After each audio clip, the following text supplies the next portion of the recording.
Eu, na realidade, vivi sempre dentro de uma biblioteca, porque o meu bisavô, o meu avô e o meu pai, todos eles eram bibliófilos, mas nem todos compravam o mesmo tipo de coisas. E, portanto, a biblioteca começou por ser uma biblioteca de uma casa nobre, portanto, com uma grande variedade de literatura francesa, almanacs franceses, revistas e jornais anteriores à fotografia, portanto, com desenhos, as primeiras edições de Flaubert, de Balzac, de Diderot, por aí adiante. O meu avô paterno colecionava livros em função das gravuras, o que significa que aparecem umas coisas completamente à margem do que se pensava. Por exemplo, livros científicos, o Newton, o primeiro livro sobre o oxigênio, livros sobre viagens do século XVIII, por exemplo, a viagem da fragata La Pérouse ao Polo Norte, o primeiro livro ainda em francês descrevendo a Louisiana, uma primeira edição de gravuras da China. Portanto, tudo coisas que hoje até são das mais valiosas que existem na biblioteca. O meu pai era mais eclético, comprava muita literatura portuguesa e tudo. Portanto, no seu conjunto, esse fundo era de onde eu vivia. Eu convenci a minha mãe, que evidentemente olhava para ver se eu já estava no liceu, se eu tinha desligado a luz, eu convenci a ir para uma cave da casa que é onde estavam a maioria dos livros. E depois fiz aquilo que os ingleses chamam alimentar o monstro, feeding the monster, que é ler aquelas coisas todas. E, portanto, ler, inclusive, em alguns casos, com grafias antigas, o que depois criava alguma dificuldade. Como é que isto se escreve? Escreve-se assim ou escreve-se assado? E, portanto, li muita coisa e vivia dentro da biblioteca. Isso é uma experiência única. Uma pessoa fica a conhecer os livros, as edições, de todo o tipo. E depois, mais tarde, vim a conhecer aquilo que na biblioteca do meu pai, ainda já do meu avô, era o chamado Inferno. O Inferno era um armário onde estavam os livros proibidos. Livros proibidos pelo dono da biblioteca. Claro que eu arranjei logo maneiras de abrir o armário e aquilo tinha livros proibidos pela Igreja, que estavam no índex da Igreja, algumas coisas de caráter erótico, algumas coisas de caráter satírico, dos quais algumas edições raríssimas, como um livro chamado A Porra do Soriano, que é do Guerra Junqueiro e que é um opúsculo em que há muito poucos exemplares. Portanto, eu habituei-me a esse convívio com os livros, com as revistas, com os jornais, essencialmente do século XIX. Muita coisa também do século XX, mas essencialmente do século XIX. E, portanto, vivi sempre... E havia também uma característica, apesar de em muitas circunstâncias a minha família ter conhecido grandes dificuldades económicas. Aliás, é uma história exemplar da destruição de uma fortuna fabulosa, uma das maiores fortunas do século XIX, destruída em 30 anos. Não é? Até há um filme sobre isso, e há livros e teses de doutoramento sobre isso. Mas nunca venderam livros, que é uma coisa engraçada, o que significa que, mesmo com dificuldades, cada fila da estante valia milhares e milhares e milhares e milhares de euros. Portanto, eu habituei-me a conviver com os livros, eu próprio ia buscar as fichas que eram usadas, que eram umas fichas ainda muito grandes, que se vendeu na tipografia do Teixeira de Pascoais, a Maranos. Agora já não existe, no Porto. Eu ia lá, pequenino, comprar as fichas e no catálogo da biblioteca há fichas do meu avô, do meu pai e minhas, meia dúzia delas que eu ainda comecei a fazer.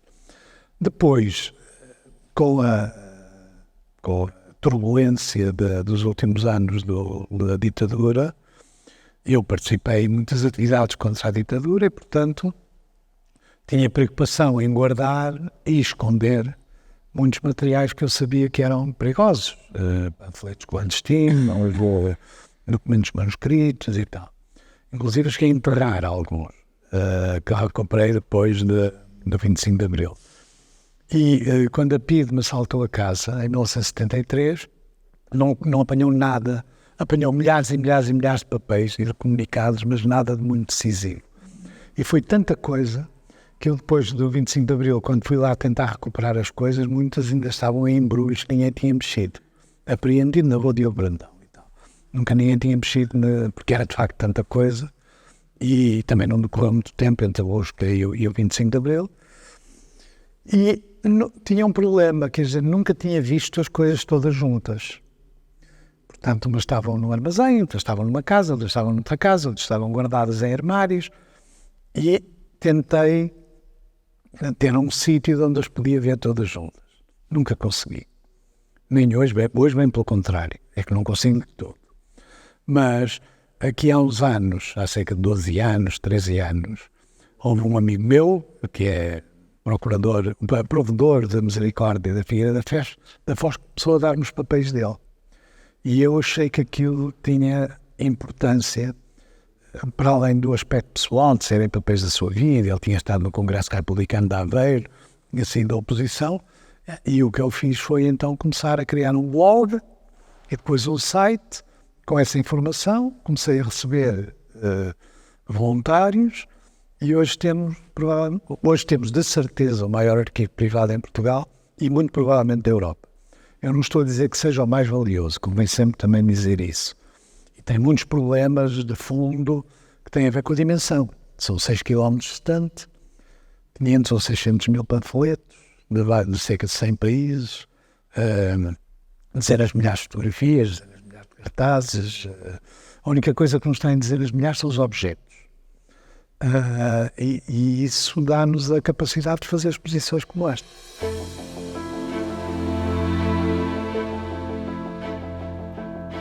Eu comecei a fazer a biblioteca, aliás, em algumas das fichas ainda há 3 ou 4 livros que eu comprei. Os primeiros livros que eu comprei com o meu dinheiro, porque havia outros que o meu pai comprava, que eu pedia, foram da coleção Inquérito. E são uma série de biografias do Plutarco, imagino, que é uma coisa pouco... Essa coleção Inquérito tinha uma série de clássicos e tinha uma série de biografias e era barata.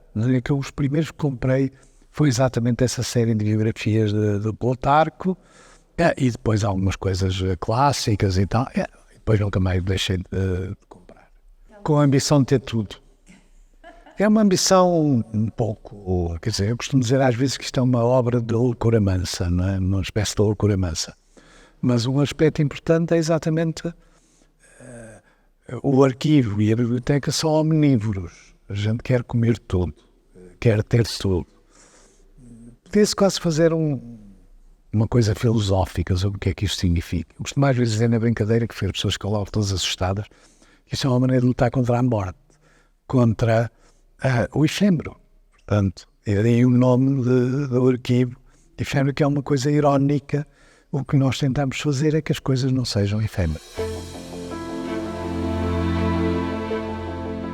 Não, desordem não há. Nem sempre nós conseguimos tratar as coisas que entram a curto prazo.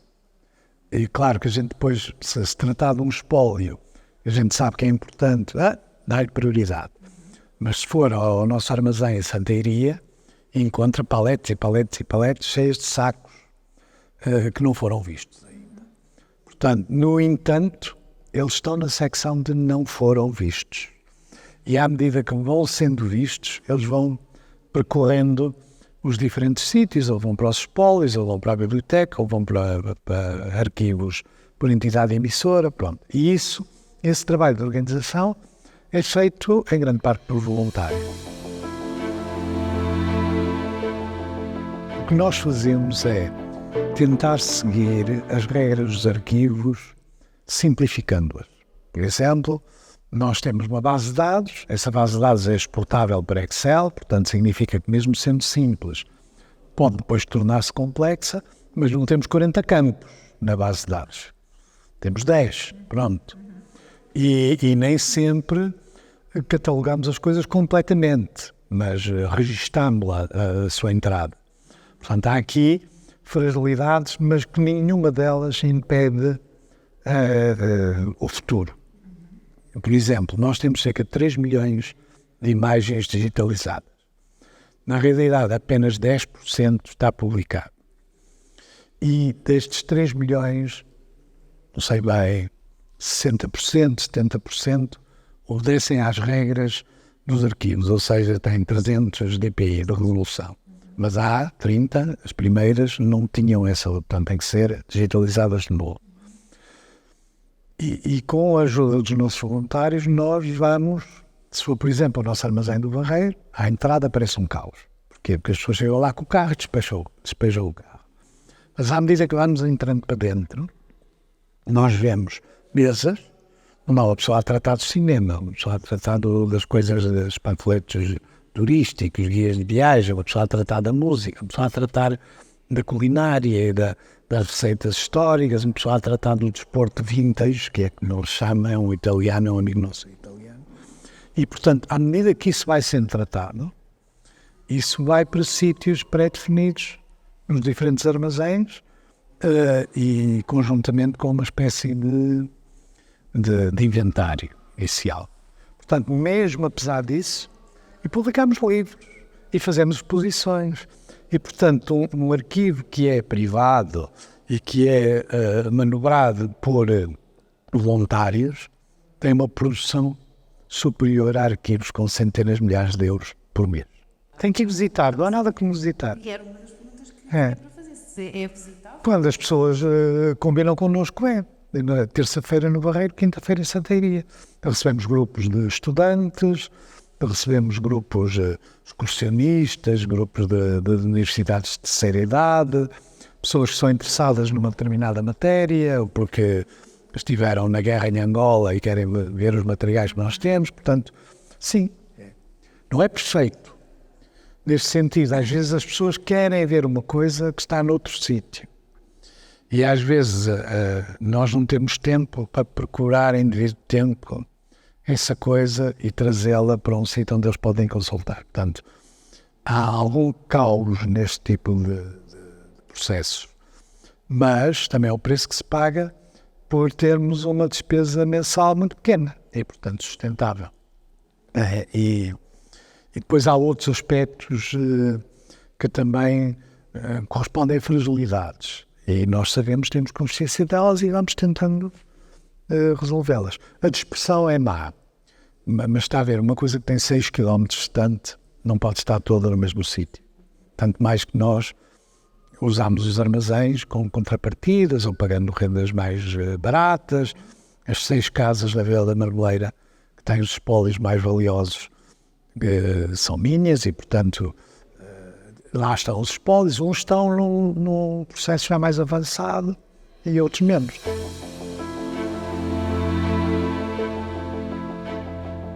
Na Marmeleira está, por exemplo, o espólio de Sá Carneiro, desde a ala liberal praticamente ao dia da morte. Está o espólio do professor Vítor Crespo, que foi Presidente da Assembleia da República, Reitor da Universidade de Loreto de Marques, Ministro da Educação, completo. A família, aliás, ofereceu a mobília. Portanto, a gente reconstituiu o gabinete de trabalho dele. Estão uma parte de cerca de 200 a 300 espólios mais pequenos. E esses espólios estão uma coleção de dezenas e dezenas de milhares de cartas. Muitas delas de pessoas comuns. Na Marmeleira estão os espólios mais importantes e que exigem mais segurança, que mudam a história de Portugal. No caso do Sá Carneiro é que muda muitos aspectos da história de Portugal, mas outros também, da Angola. Temos o de Sousa e Castro, que tem atas do Conselho da Revolução, documentos originais do Conselho da Revolução, nos documentos de admissão de extensão da PIDGS, muita coisa. Só para dar exemplos mais recentes que entraram, por exemplo. Entraram anteontem. Anteontem entrou a segunda parte, porque às vezes as pessoas dão uma primeira parte, depois mais tarde dão uma segunda. De um homem chamado Ernesto Carvalho dos Santos, que era advogado na província da maçonaria e próximo do PS e da oposição. E era irmão daquele que foi Presidente da Assembleia da República, o Teófilo Carvalho dos Santos, que era do Alenquer. Este é de Torres Vedras, salvo erro. Quais são os interesses dele? Interessava-se pelo clube da sua terra, Oriente, interessava-se por vinhos, interessava-se pela vida política. E o que nós recebemos foi uma estante inteira de documentação que ainda está por ver. Por exemplo, no caso do Abcacis, nós temos papéis do Nuno Abcacis e dos dois irmãos mais velhos. Carlos Cruz Abcacis e o Diogo Abcacis, que morreu relativamente cedo. Todos engenheiros do técnico. Todos católicos apostólicos romanos até ao limite, de uma família que era judaica. O Cruz Abcacis, que é o cujo espólio entrou recentemente, o Carlos Cruz Abcacis, portanto, irmão mais velho do Nuno, foi secretário de Estado do Ultramar, no tempo de Salazar, e secretário de Estado do Fomento Ultramarino. Portanto, há correspondência com o Salazar, há muita documentação interessante. É como digo, temos o espólio completo do Sindicato Livre dos Pescadores. Portanto, que lidava com pescadores, quer dizer, e portanto tudo o que eram os problemas dos naufrágios, das condições de trabalho, do trabalho na Terra Nova, na Groenlândia, na pesca do bacalhau e tal, estava tudo documentado. Então e depois no Barreiro ainda tem? No Barreiro nós temos 2 armazéns. Um armazém que tem essencialmente periódicos, mas não só. Tem, por exemplo, uma parte do espólio que nos foi oferecido pela entidade reguladora das contas dos partidos. À medida que eles vão acabando, os processos já não têm vida útil, porque já estão prescritos, eles vão nos dando a documentação. Isso significa que nós temos uma capacidade única, em qualquer arquivo, de cumprir, por exemplo, eleições autárquicas. Só para lhe dar um exemplo do que é que isto significa. As eleições autárquicas de 2021, as últimas, tiveram 8.000 campanhas diferentes. Muito simples. As pessoas dizem, como é que chega às 8.000? 3.000 freguesias, com pelo menos 2 listas. Algumas têm 12 listas, não importa. 300 concelhos com uma média de 5, 6, 7, à volta de 8.000. É um número calculado, mas não é rigoroso. Desses 8.000 campanhas, porque o que é que consideram campanhas diferentes? Por exemplo, o PSD de Figueiredo dos Vinhos, a União dos Amigos da Ericeira, portanto, muitas vezes listas de independentes às freguesias. Nós abrimos uma pasta para cada um e essas pastas estão sempre abertas, estão sempre a encher. Nós calculamos que em 2021 teriam sido produzidas à volta de 100.000 espécies. Ou seja, não contando com online, portanto, físicas, cartazes, fotografias, panfletos, brindes de campanha, à volta disso. Desses 100.000, nós já conseguimos recolher cerca de 60%. Só nós é que conseguimos fazer isso, porque temos voluntários em todo o país. Pessoas que cobrem as campanhas e nos mandam materiais. Vocês não têm, neste momento já não têm que Pedir para... Não, temos muita oferta, mas também pedimos. Eu, quando vou a qualquer sítio, eu vou a esses autarcas. Estão as freguesias, estive agora em Lousada. Fui lá fazer uma palestra. Então, não vem nada. Eu mostro-nos novamente que nós já temos. Diz, vocês têm isto e tal, mas falta-nos muito. E depois, normalmente em público, explico. Peço tudo aos autarcas e me deixam responder. Eu estou envergonhados. A probabilidade de responder é maior. Muito bem, essa pressão. Quantas pessoas... mas não terminaste. Tem o Barreiro e depois tem outros sítios. Temos um grande armazém com 3 andares, 2 dos quais cabe um Boeing cada, em Santa Iria da Açóia. Foi de onde eu estive a trabalhar hoje de manhã. Temos 2 armazéns no Barreiro, à volta de 400 metros quadrados cada um, e temos 6 casas na Vila da Marmeleira. E depois muitos pontos de recolha pelo país fora, no Porto, em Lamego, em Viana, têm sítios onde podem guardar os materiais. Em alguns casos, por exemplo, em Viseu, no Politécnico de Viseu, temos uma sala e um grupo de voluntários que recolhe materiais ali. Temos a mesma coisa na Escola Superior de Educação em Viana, temos no Museu de Lamego, portanto, tudo na base. Temos em Belitos, que é um clube de Aveiro, temos no Ginásio Clube da Figueira da Foz, tudo sítios onde nós temos pontos de recolha. Periodicamente vamos com uma caminhonete. Nossa maior despesa são transportes. Temos que ir com uma caminhonete, porque já está tudo cheio e tal, venham cá buscar e tal. E o que nós fazemos muitas vezes é organizarmos exposições. Depois de manhã em Santa Iria, chegou uma exposição dos cartazes artesanais, que é uma coleção única que nós temos. O cartaz artesanal, uma coisa que as pessoas fazem numa cartolina, num cartão, com um marcador e tal, e que levam para uma manifestação. Um desses cartazes artesanais que nós temos apareceu na capa do New York Times. Portanto, é isso. Quando as pessoas dos arquivos se põem a fanfar, como se diz aqui, eu mostro a capa do New York Times com um cartaz do Arquivo Ifrenda. E nós temos cerca de 1000, de vários tipos. Temos amigos nossos que vão, quando há uma manifestação, em alguns casos, quando temos possibilidade, vamos à manifestação e recolhemos. Às vezes há cenas muito engraçadas, que é uma mãe, traz uma miudinha e a miudinha com o cartaz. Recolhemos cerca de 60 na manifestação pela habitação, da Grande, e recolhemos vários agora numa manifestação contra a violência sobre as mulheres, e temos recolhido muitas sobre Palestina. Portanto, são as mais recentes. O nosso arquivo tem outra característica, que é um poema do Brecht, chamado Perguntas do Operário Letrado, em que ele às tantas pergunta: bom, alguém fez a muralha da China, mas então não houve gente a trabalhar para fazer a muralha da China. E o César ganhou as batalhas, mas não tinha cozinheiro. E nós costumamos dizer que somos o arquivo dos Césares e dos cozinheiros. Portanto, dos de cima e dos de baixo. E isso faz, e eu digo isto sem arrogância, que a gente saiba coisas que ninguém sabe.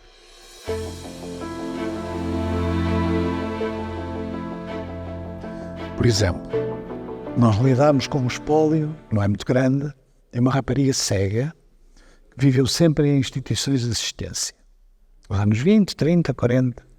Escreveu, aliás, um diário e tinha... O que é isso? O que é que se sabe sobre uma experiência deste género? Muito pouco. Nós sabemos alguma coisa. Por exemplo, nos filmes dos anos 40, 30 e 40, do cinema português, há muitos marçanos que aparecem nos filmes, ou trabalhavam no Grandela, e que viviam em pensões. Ou seja, rapazes solteiros vivendo em pensões. O que é que isso era por dentro? Como eram essas pensões?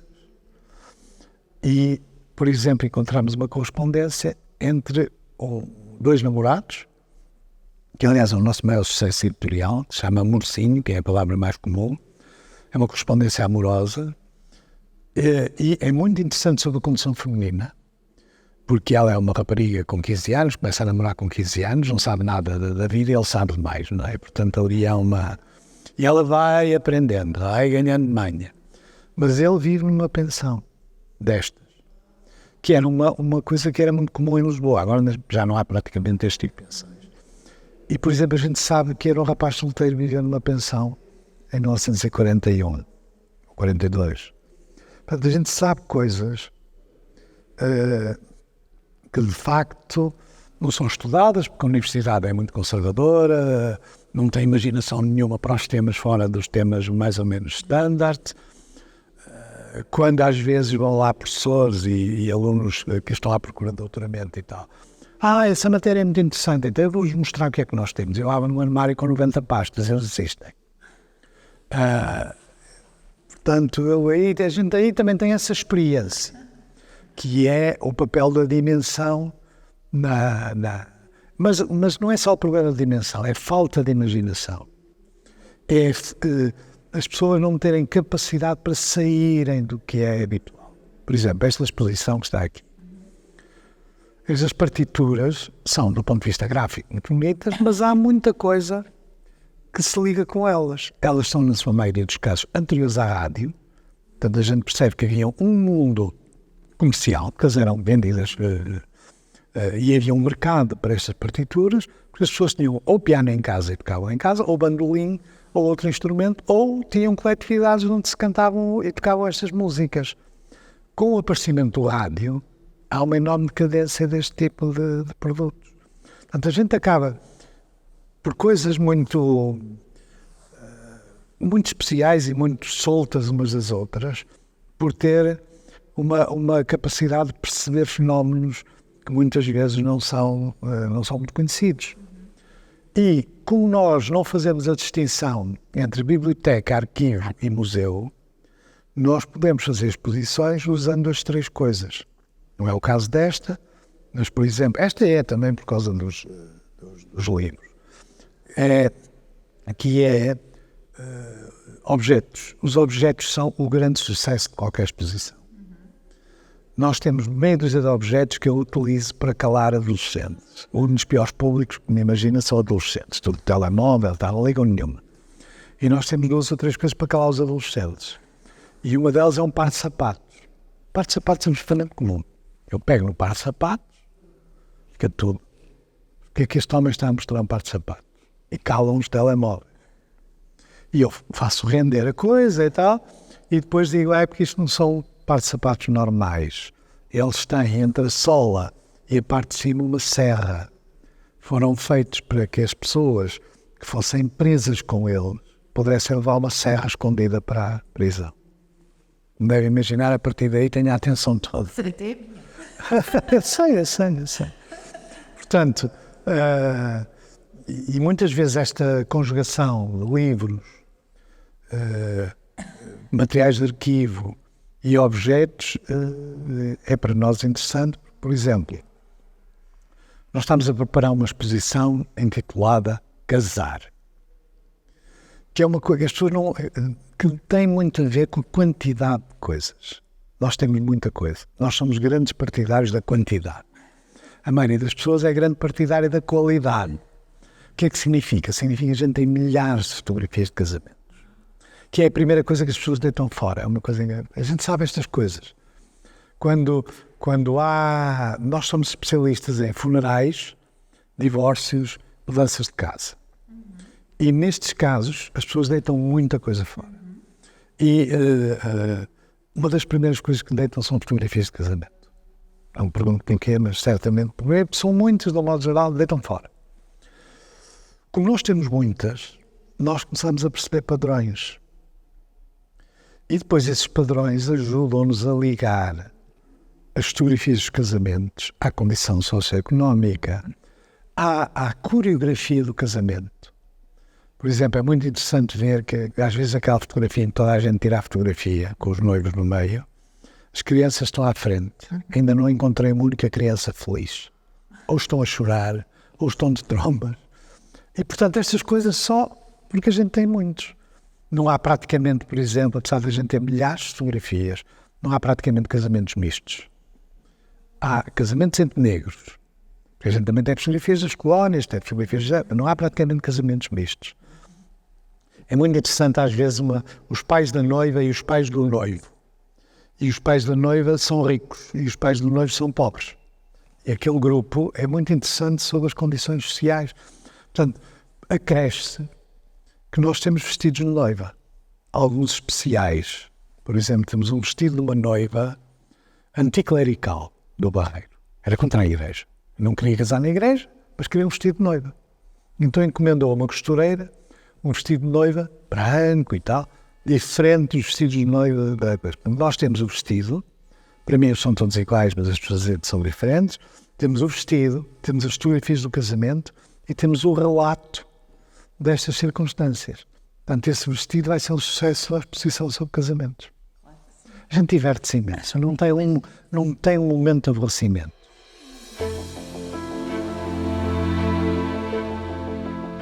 Não. Às vezes há spoilers de pessoas conhecidas com muito pouco interesse. Mesmo quando estão bastante completos. Outras não, outras têm, não é? Mas há spoilers de pessoas que não... Olha, essa correspondência que eu lhe falei, do amorzinho, é um conjunto de quase 600 cartas. E nós temos as dele e as dela, que também não é comum.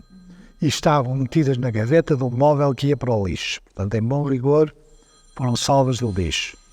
Quando nós começámos a vê-las, é até a nossa fiscal única que anda aí, a Rita Maltês, que viu isso, percebeu que aqui tinha uma narrativa interessante. A rapariga é muito nova, ele às tantas faz alguns avanços e ela explica que eu quero casar, prometi aos meus pais que casava como Deus me fez. Depois tem uma noite de embriaguez e a coisa já não é como Deus me fez, mas ele convence-se que é. A tal ponto que ela casa grávida, convencida que está virgem.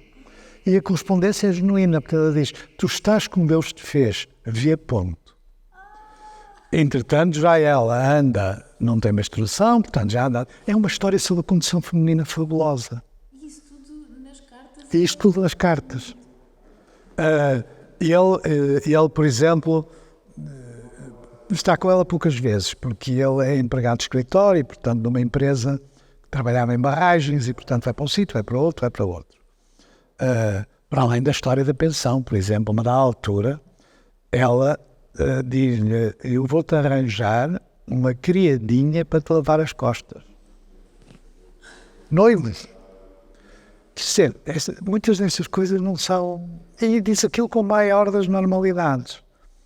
E ele está sempre a passear, bebe, embebeda-se, partem as coisas todas lá no escritório e tal. E ela começa a contar-lhe nas cartas. Eu fui ao Salão Caprichos com a minha prima. Eu não queria ir, mas ela insistiu e tal. Eu fui passear com uma tia minha, não sei o quê. Eu também não queria ir e tal. Ao que ele escreve uma carta a dizer eles são... Nós sabemos quem são, sabemos que já morreram, sabemos que não têm família, mas identificamos apenas Lourdinhas e Alfredinho. A minha Lourdinhas nunca quer ir a lado nenhum, mas vai a todo lado. E, portanto, aquilo é um retrato. A correspondência vai de 1934 a 1943, mais ou menos. Por exemplo, é muito interessante ver o que é que da vida do país entra na correspondência. Quase nada. Quase nada. Entra o racionamento durante a guerra, algumas referências. Entra o atentado ao Salazar, pelo medo que aquilo poderia provocar perturbações da ordem pública.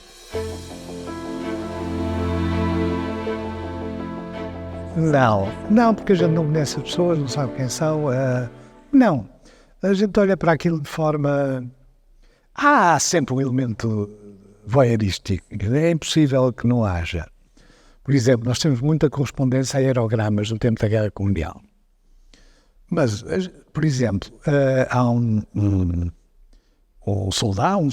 oficial, que escreve para a namorada, e com a designação é minha burrinha. E ela responde, meu elefantecinho. Portanto, temos a correspondência da burrinha com o elefantecinho. E muitas vezes o que eles contam de problemas de família, de questões de bens e tal, são muito interessantes. Portanto, não temos um momento de nada mesmo. É aquilo que os ingleses chamam never a dull moment. À volta de 150 em todo o país. Uma parte delas só se mobiliza para as autárquicas. E mandam as coisas da Almeida, da Figueiredo de Monção, pronto. Depois, nos diferentes armazéns, nós temos grupos de 20, 30 que regularmente vão. Depois há uns que aparecem, depois desaparecem e tal. E quem são essas pessoas? A maioria são reformados, mas há também alguns estudantes mais novos. O problema do trabalho dos mais jovens é que eles são irregulares. Aparecem, depois desaparecem, depois aparecem outra vez. Mas são gente de todo tipo. Nós temos operários, bancários reformados, professores universitários, advogados, tudo. Muita gente, porque nós, de um modo geral, temos milhares de pessoas nas exposições, temos na internet procuras milhares de pessoas, temos... Sim, não temos aí razão de queixa. Os nossos livros vendem-se, portanto, é um bocado de cada coisa. Depende um bocado, é quando há uma solicitação. Por exemplo, esta parte do livro já esteve exposta na Sociedade Portuguesa de Autores. Mas como nós achámos que havia uma correspondência entre os livros e as partituras, em alguns casos são os mesmos desenhadores, nós juntamos as duas. Mas, na verdade... Aqui a exposição nova é das partituras. Bem, e como é que surgiu então, em relação a esta exposição, como é que surgiu a oportunidade e como é que... Não, isso muitas vezes é o convite das autarquias. Sabe quantos pedidos nós temos para o 25 de Abril? 50. Claro que nós não temos possibilidade de responder aos 50. Escolas, instituições, universidades, fundações, tudo quer fazer coisas no 25 de Abril. E a gente está ali a tentar ver se conseguimos diferenciar. E eles usaram, por exemplo, neste momento, numa escola da Amora, na Moita, está uma exposição nossa com documentos da censura. Estas exposições vão aos sítios mais nobres e aos sítios que nunca tiveram uma exposição deste género. É uma condição nossa. Fizemos a Junta de Freguesia de Argoncilho, por exemplo, no Conselho de Santa Maria da Feira. Eu sou do Porto, portanto sei muito bem que é Argoncilho, mas a maioria destes nossos amigos não faz a mínima ideia. Ao que eu tenho que lhes explicar que, entre outras coisas, o Conselho de Santa Maria da Feira é o mais industrializado do país. Pequenas fabriquetas de cortiça, de rolhas, de tudo. Mas Argoncilho é uma terra que nunca tinha tido uma exposição daquelas. Veio o padre, o presidente da Junta tem um depoimento muito interessante. Quando veio buscar as coisas, deu uma entrevista a uma rádio local, portanto, eu só soube por acaso da entrevista em que ele diz mais ou menos o seguinte: bom, eu cheguei lá e pensava que aquilo era meia hora, recolhi as coisas, aquilo eram coisas de tipografia, cartazes de tipografia, e de repente passei lá 3 horas. E isto é que para nós é bom. Isto é que é bom. Então surgem os convites E a gente, na medida da possibilidade, responde. Primeiro é uma exposição do ponto de vista iconográfico, das imagens, muito rica. É até, provavelmente, a exposição mais rica que nós fizemos do ponto de vista do impacto das imagens. E depois é um mundo que em grande parte acabou. E como nós somos um arquivo associado à memória, olhamos com muita atenção aos mundos que acabaram. E nesse caso, era um mundo em que havia censura, na maioria dos casos. Portanto, há muita coisa aqui que vai pelos interstícios da censura. Por exemplo, nós outro dia ouvimos 2 ou 3 músicas de revista, não faz ideia como aquilo é picante, brejeiro, que eram coisas que escapavam pela censura. E, ao mesmo tempo, grandes desenhadores, como o Stuart de Carvalhais, que é talvez a mais importante, que tem capas magníficas. E, ao mesmo tempo, coisas que têm a ver com a influência do jazz, têm influência com a música latino-americana. Ter tudo. Eu sei que a gente não pode ter tudo. Quer dizer, é o mínimo que se pode dizer de bom senso, não pode ter tudo. Mas esforça-se. Por uma coisa, as coisas que entram cá dentro, mesmo que a gente não consiga tratá-las de imediato, não é? Estão mais salvas do que se estiverem lá fora. Nós já fomos ao lixo buscar coisas que são muito relevantes para a história portuguesa, deitadas ao lixo. Recuperámos todo o arquivo da sede do CDS em Coimbra quando ele foi deitado ao lixo. Porquê? Porque o nosso amigo passou em frente e viu-os deitado tudo ao lixo. Todos enormes. A gente viu-se aflita para arranjar uma caminhoneta para ir buscar aquilo, lá conseguiu. Quando chegou lá a caminhoneta já não estava nada, mas havia caixotes do lixo, são os caixotes do lixo. Outro caso é uma senhora aqui de Leiras, aliás, que acordou de manhã, abriu a porta e viu um monte de dossiês de que a vizinha tinha deitado fora. E chamou-nos, a gente foi lá buscar, era todo o arquivo da história da agricultura de Angola dos anos 50, 60. É assim, e nós temos muitas histórias deste ano.